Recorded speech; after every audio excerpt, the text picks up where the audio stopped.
The Indian partnership act 1932, भारतीय साझेदारी अधिनियम 1932। तो क्लास आज हम यहाँ पर पार्टनरशिप एक्ट 1932 के बेसिक को समझने वाले हैं। सबसे पहले हम बात करते हैं डेफिनेशन की। The Indian Partnership Act 1932 defines a partnership as a relation between two or more persons who agree to share the profit of a business run by them all or by one or more person acting for them all. भारतीय साझेदारी अधिनियम 1932(4) के अनुसार साझेदारी उन व्यक्तियों के मध्य पारस्परिक संबंध है जो किसी ऐसे व्यवसाय के लाभों को बांटने के लिए सहमत हुए हैं जिसका संचालन उन सभी के द्वारा या उन सभी की ओर से किसी एक के द्वारा किया जाता है। सेक्शन 4 के अंदर क्लास जो हमको यहाँ पर परिभाषा दी हुई है, जो डेफिनेशन दी हुई है, उस डेफिनेशन को समझने के लिए हमें पार्टनरशिप के कुछ फीचर्स यहाँ देखने होंगे। तो आइए क्लास हम सबसे पहले पार्टनरशिप साझेदारी की विशेषताएं, इसके फीचर्स को यहाँ पे समझते हैं। सबसे पहले जैसे हम बात करते हैं यहाँ पर कॉन्ट्रैक्ट फॉर पार्टनरशिप।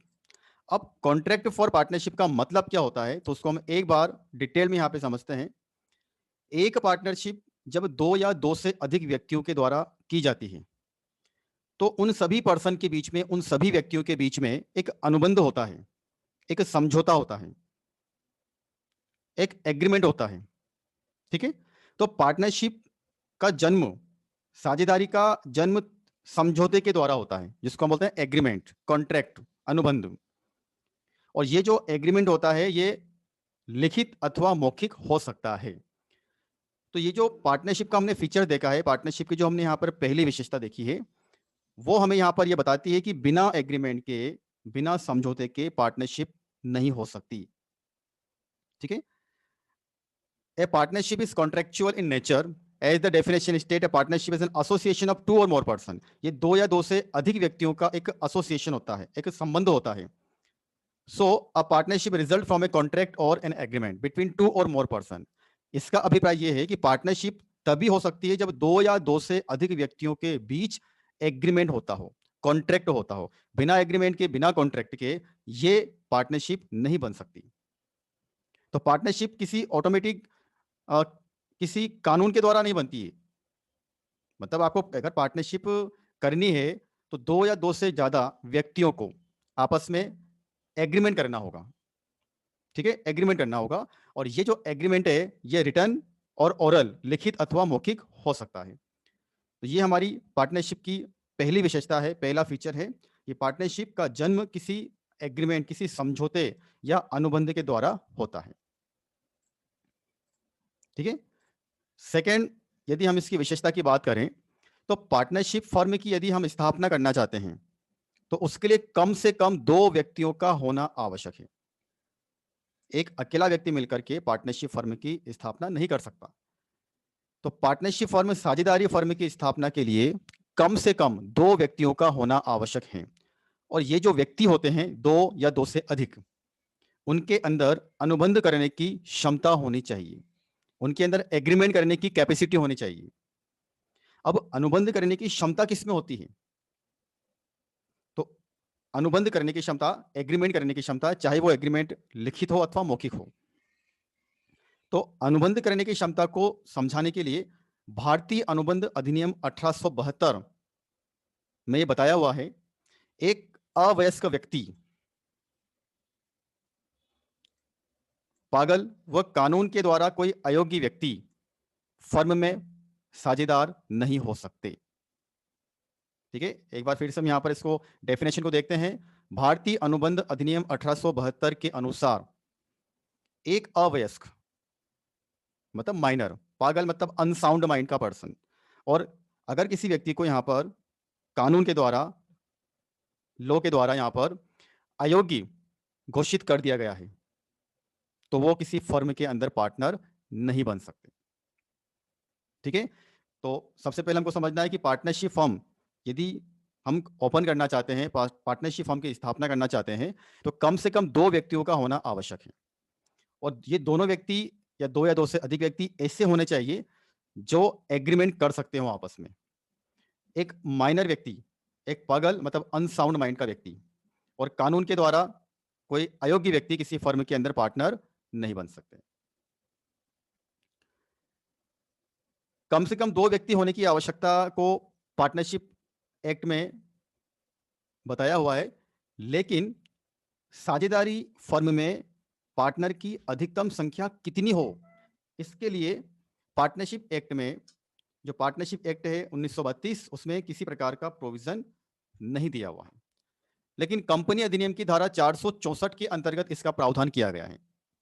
कंपनी अधिनियम की धारा 464 के अनुसार साझेदारी फर्म में साझेदारों की अधिकतम संख्या 100 हो सकती है, लेकिन इस संख्या को भी कंपनी रूल 2014 के रूल 10 में 50 तक लिमिटेड कर दिया गया है।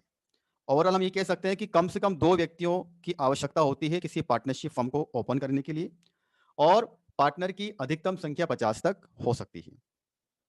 अलग अलग इसके प्रोविजन हैं। इसी प्रकार जैसे किसी बैंकिंग फर्म के अंदर 20 से ज्यादा पार्टनर नहीं हो सकते।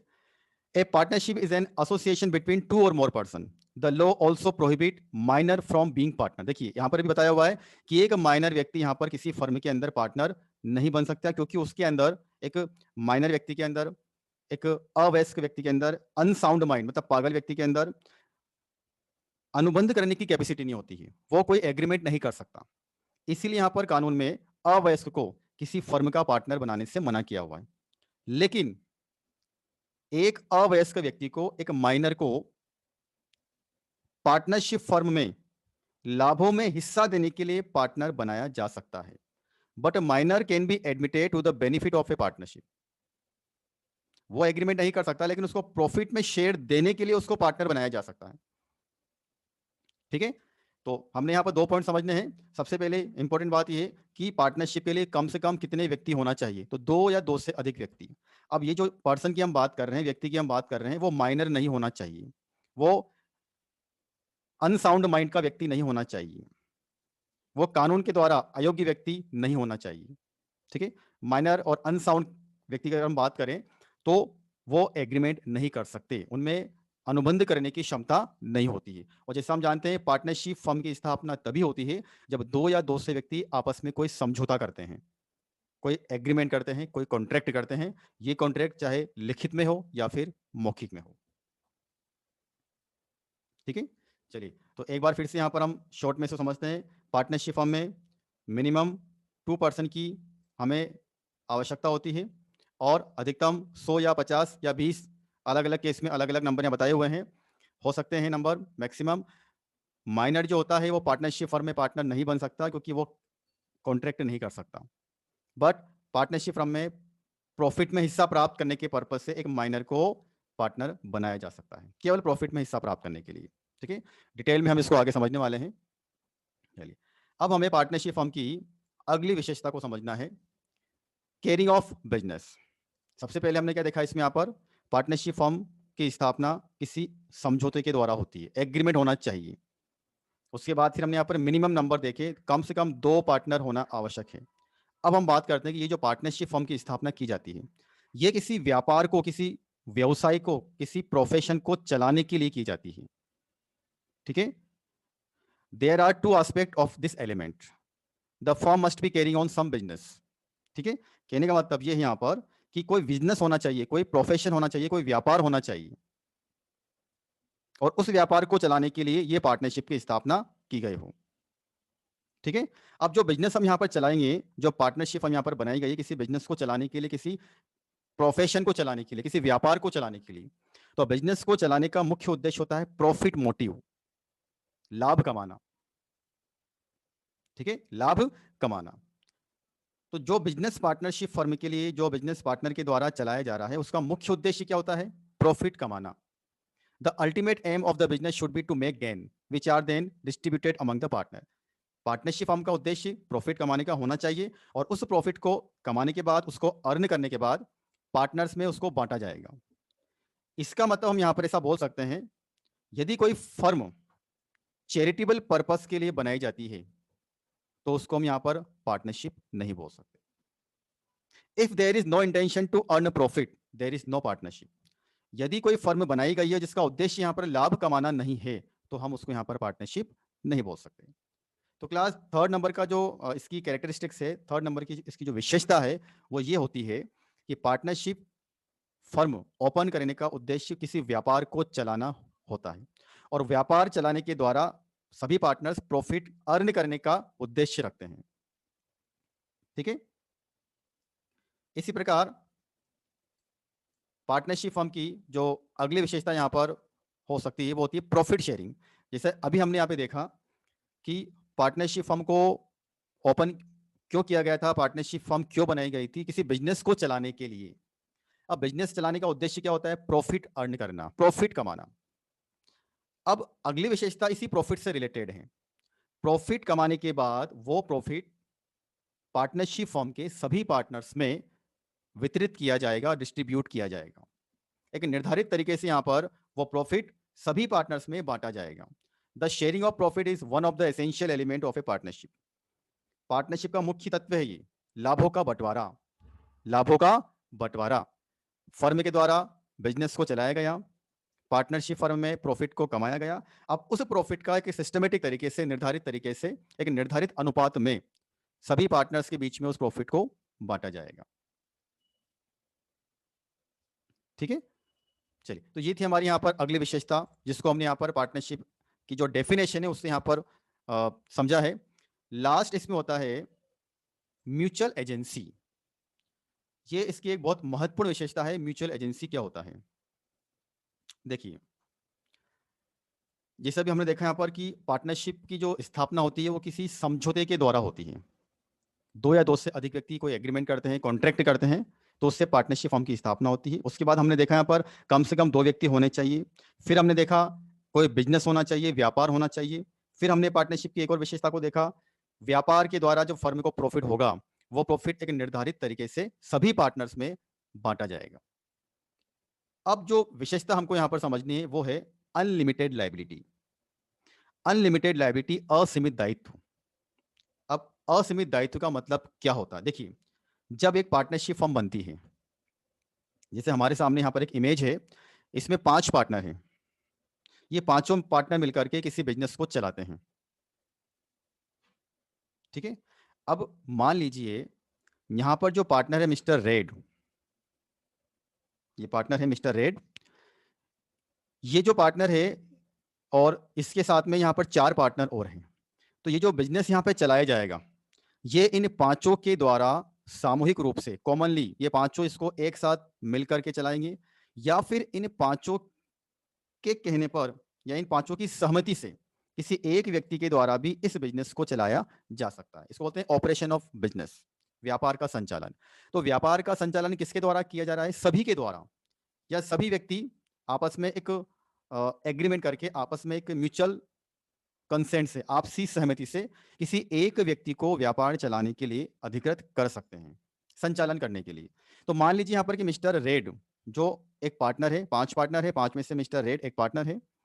इन्होंने किसी बाहर जाकर के किसी आउटसाइड पार्टी से 5 लाख रुपए का माल परचेस किया, उधार माल परचेस किया, goods purchase on credit basis from outside party. तो मिस्टर रेड ने 5 लाख रुपए का माल जो परचेस किया है वो फर्म के नाम पर किया है, और जिस व्यापारी ने, जिस सप्लायर ने इन्हें ये गुड्स सेल किया है वो फर्म के नाम पर किया है। कहने का मतलब वो गुड्स कहां पर आया? फर्म के पास में। ठीक है। अब ये जो गुड्स फर्म के पास में आया है, तो इस गुड्स को, ये इस गुड्स की वैल्यू कितनी है? 5 लाख रुपए। तो ये 5 लाख रुपए पेमेंट करने का दायित्व किसका है? पूरी पार्टनरशिप फर्म का। पार्टनरशिप फर्म में कितने पार्टनर हैं? 5 पार्टनर। मान लीजिए ये गुड्स मिस्टर रेड अपने साथ लेकर कहीं चले जाते हैं, तो जो सप्लायर है जिसने यहां पर ये गुड्स उस फर्म के नाम पर मिस्टर रेड को दिया था, तो ये 5 लाख रुपए का पेमेंट करने के लिए सभी पार्टनर एक साथ जिम्मेदार हैं, सभी पार्टनर लायबल हैं। इसमें ऐसा नहीं यहाँ पर कि ये गुड्स मिस्टर रेड ने परचेस किया था तो इस गुड्स का पेमेंट करने के लिए मिस्टर रेड ही जिम्मेदार हैं।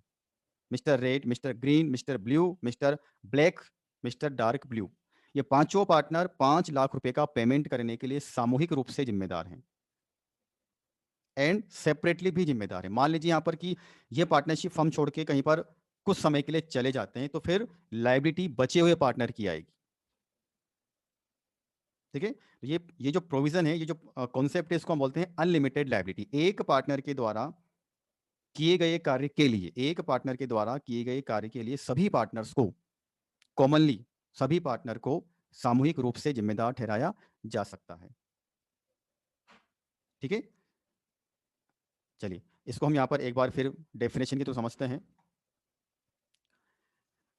The definition state that the business must be carried out by the partners or any partners acting for all of them. Partnership firm का जो बिजनेस होता है वो सभी पार्टनर्स के द्वारा चलाया जाएगा या सभी पार्टनर की सहमति से किसी एक के द्वारा, दो के द्वारा चलाया जाएगा। इसको बोलते हैं, this is a contract of mutual agency. इसको बोलते हैं आपसी सहमति। ठीक है, आगे कंटिन्यू करते हैं। This means that every partner is both a principal as well as an agent. मतलब जो पार्टनर है वो पार्टनर अपने आप में एक प्रिंसिपल भी है और उसका एक एजेंट भी है। प्रिंसिपल का मतलब वो खुद यहाँ पर एक मेन पर्सन है और खुद वो एक अपने आप में एक एजेंट है।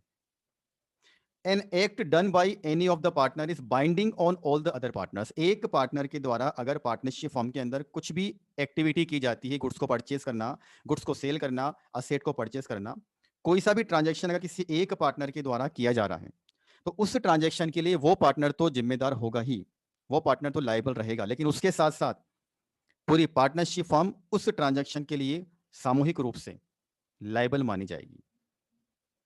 Every partner is bound by the act of all the other partner.